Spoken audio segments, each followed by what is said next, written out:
வணக்கம். பரபரப்பு மீடியா செய்திகளுக்காக நான் நிரோஷன். நேற்று புதன்கிழமை இரவு இஸ்ரேல் தனது வடக்கு எல்லையில் போர் நிறுத்தம் அல்லது லெபனான் மீதான தரைப்படை ஆக்கிரமிப்பு என இரண்டுக்கும் தயாராக நின்றது. இஸ்ரேலிய பிரதமர் பெஞ்சமின் நேதன்யாகு நேற்றிரவு ஐக்கிய நாடுகள் சபையின் பொதுக்குழு 79வது தொடக்க அமர்வின் உயர்மட்ட பகுதியில் பங்கேற்க தயாராக இருந்தார். அவர் கிளம்புவதற்கு முன் இஸ்ரேலிய நாடாளுமன்றத்தில் அவர் பேசிய போது, நாங்கள் செய்கிற அனைத்தையும் என்னால் விவரிக்க முடியாது. அவற்றில் பல இராணுவ ரகசியங்கள் உள்ளன. ஆனால் நான் உங்களுக்கு ஒன்றை சொல்ல முடியும். வடக்கில் உள்ள எங்கள் குடியிருப்பாளர்களை பாதுகாப்பாக வீட்டுக்கு திருப்பி அனுப்புவதில் நாங்கள் உறுதியாக உள்ளோம் என்று பாதுகாப்பு அமைச்சரவை கூட்டத்திற்கு முன்னதாக அவர் கூறினார். அவர் மேலும் கூறிய போது, ஹெஸ்போல்லா நினைத்து பார்க்க முடியாத அடிகளை நாங்கள் கொடுக்கிறோம். அதை நாங்கள் வலிமையுடன் செய்கிறோம். நாங்கள் அதை தந்திரங்களுடன் செய்கிறோம். நான் உங்களுக்கு ஒன்று உறுதியளிக்கிறேன். வடக்கில் உள்ள எங்கள் குடியிருப்பாளர்கள் வீடு திரும்பும் வரை நாங்கள் ஓய்வெடுக்க மாட்டோம் என்றார். கடந்த வாரத்தில் எல்லை தாண்டிய ஐடிஎஃப் ஹெஸ்போல்லா எல்லை போரை இடைநிறுத்தி வடக்கு இஸ்ரேலில் அமைதியை மீட்டெடுக்கும் போர் நிறுத்த ஒப்பந்தத்திற்காக அமெரிக்காவின் புதுப்பிக்கப்பட்ட முன்மொழிவு கொடுக்கப்பட்டுள்ள நிலையில் அவர் பேசினார்.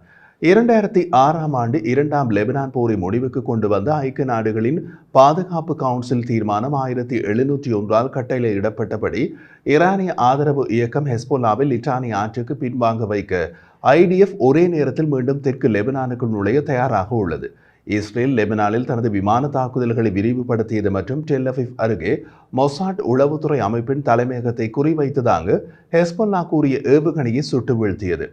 ஐடிஎஃப்பின் தலைமை அதிகாரி லெப்டினன்ட் ஜெனரல் ஹெர்சி ஹெலேவி லெபனான் எல்லையில் உள்ள துருப்புக்களிடம் பேசிய போது, நீங்கள் எமது ஜெட் விமானங்கள் லெபனானுக்குள் பறக்கும் ஓசையை தலைக்கு மேலே கேட்கிறீர்கள்.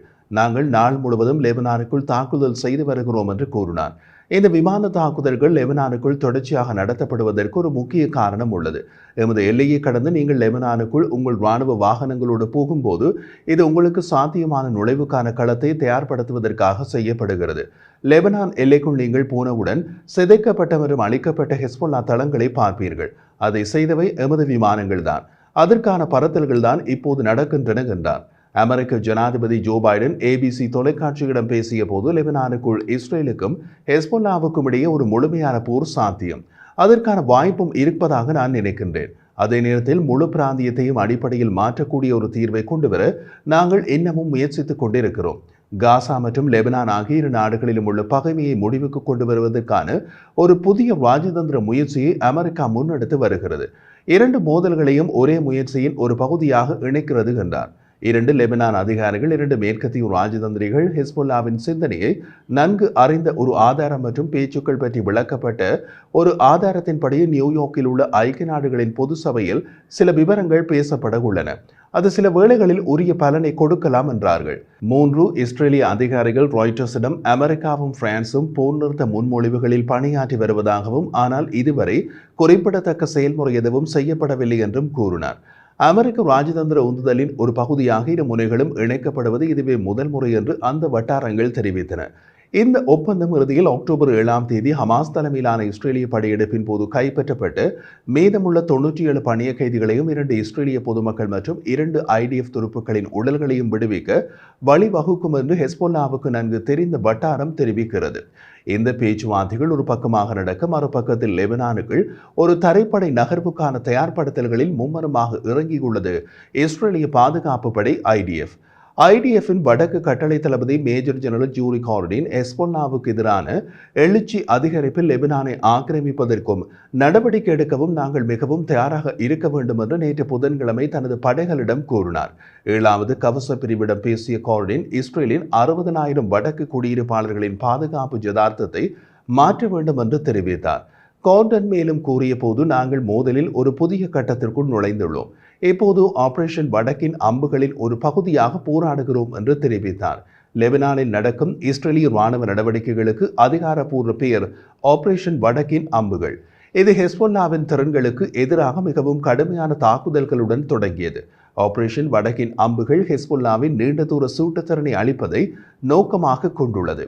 அத்துடன் ஹெஸ்போல்லாவின் தளபதிகள் மற்றும் செயல்பாட்டாளர்களுக்கு குறிப்பிடத்தக்க தீங்கு விளைவிக்கும்.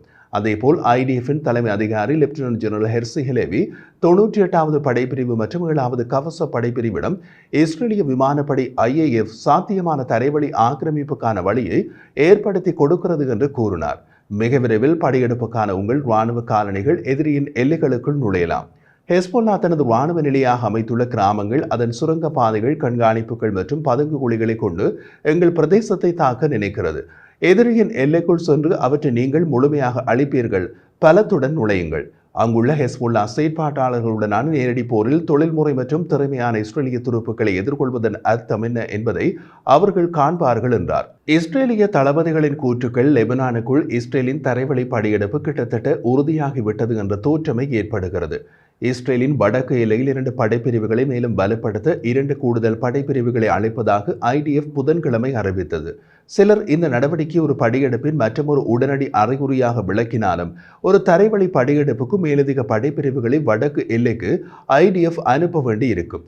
ஏற்கனவே எல்லையில் இருந்த 2 படைப்பிரிவுகள் மற்றும் 2 படைப்பிரிவுகள் என மொத்தம் 4 படைப்பிரிவுகள் அங்கு போர் தயார் நிலையில் இருக்க போகின்றன. காசா மீது படையெடுப்பதற்கு IDF பயன்படுத்திய 5 முழு படைப்பிரிவுகளை விட இது ஒரு படைப்பிரிவு குறைவாகவே உள்ளது. முன்னதாக புதன்கிழமை முன்னாள் IDF உளவுத்துறையின் தலைவர் அமோஸ் யாட்லின் தரைப்படை படையெடுப்பை தொடங்குவதற்கு முன் இஸ்ரேலிய விமானப்படை ஹெஸ்போல்லாவை 2 வாரங்களுக்கு விமான பலத்துடன் வீழ்த்த வேண்டும் என்று பரிந்துரைத்தார்.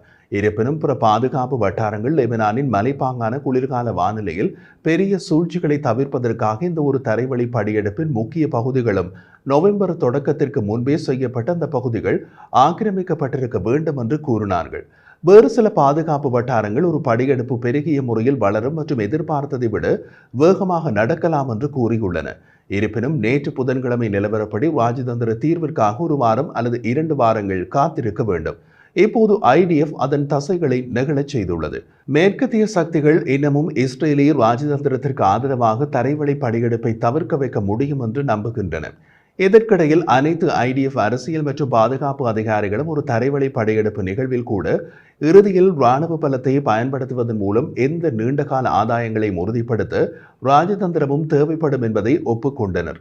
லெபனான் சுகாதார அதிகாரிகள் நேற்று புதன்கிழமை மட்டும் 51 லெபனான் மக்கள் கொல்லப்பட்டுள்ளனர் மற்றும் 223 பேர் காயமடைந்தனர் என்றனர். தாக்குதல் வேகம் பிடிக்க தொடங்கிய கடந்த வாரத்தில் இருந்து லெபனானின் மொத்த இறப்பு எண்ணிக்கை 600ஆக உயர்த்தியுள்ளது.